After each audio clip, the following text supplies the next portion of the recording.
In the previous lecture, we introduced the common concept of who wants what and why. And that's basically the most commonly recommended format for a user story. Now that you're familiar with that, I'd like to spend a little time diving deeper into the reasoning behind this concept to make sure that you get the most out of your user stories. What I'm going to do is examine each component of this simple construct, and I'm hoping to demonstrate why expressing functionality in user story format is far superior to the system-centric format that we've used for stakeholder requirement statements.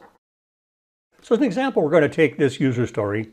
As a website visitor, I want to see all flights departing from my selected airport to my desired destination on the selected date to pick the flight that meets my travel needs. That's going to be our baseline. First off, we have to talk about the role. The role is critical in the user story, and we call these role-focused user stories because they start off with the words as a. For example, as a website visitor or as a sales manager. And the real question here is, what's your angle? What's your perspective? If I don't know who you are or what role you are playing, I don't really know how to meet your need. So this is very often, by the way, a persona. We're going to talk about that a whole lot later at a different section. But it is the role that the person is playing in this particular user story. A couple of examples here for starters. You'll notice that these role examples, policyholder or visitor, are not job titles. And job titles are tricky.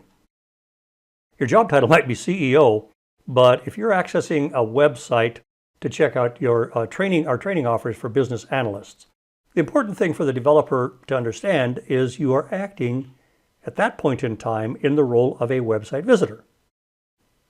The knowledge that you just happen to be a CEO might limit the developer from recognizing that you're searching the website and are really only interested in finding whatever it is you're looking for. Only by knowing the role that you're playing within the context of the user story can the developer actually recognize how to best support you in your quest. Specifying the role is extremely important because it also forces you as the author to focus on what you're trying to achieve in a very narrow and specific context. Anyone playing that role that you define there, regardless of his or her job title, could potentially want the specified outcome that you're expressing to reap the promised benefits. It's not uncommon for people responsible for defining business needs, like business analysts, product owners, product managers, etc., to, quote, ghost write, unquote, user stories. For example, subject matter experts may not want to spend the time to learn how to write user stories. As a ghost writer, it's important to ensure that the role matches the business value. For example, as a website visitor, I can see ads for special offers to ensure I do not miss opportunities. That might sound like a great story, but does the website visitor really want to see a ton of ads? Don't know about you, but that's the farthest thing from my mind when I'm looking for specific information online.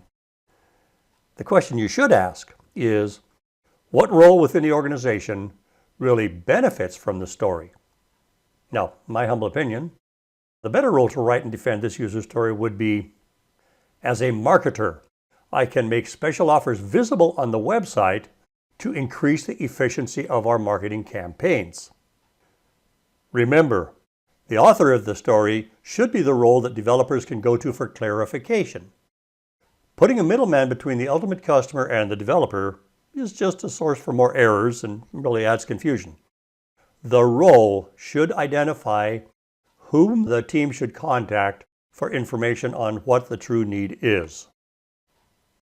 Next, the use of the pronoun I. Pronoun I is very important, especially for stakeholders who have no experience writing user stories when you're just getting started.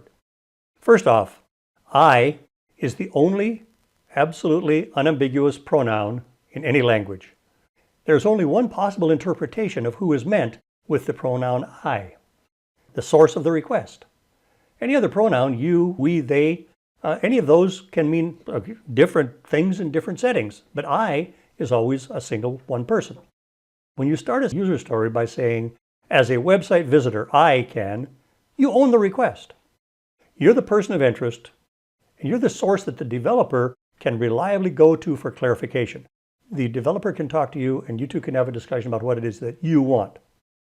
Beyond that, the use of I has a psychological effect on helping you focus on your specific situation when you are in that role and what you need. The request just got personal. That's really what it takes. And that's also, by the way, what makes this structure so extremely powerful.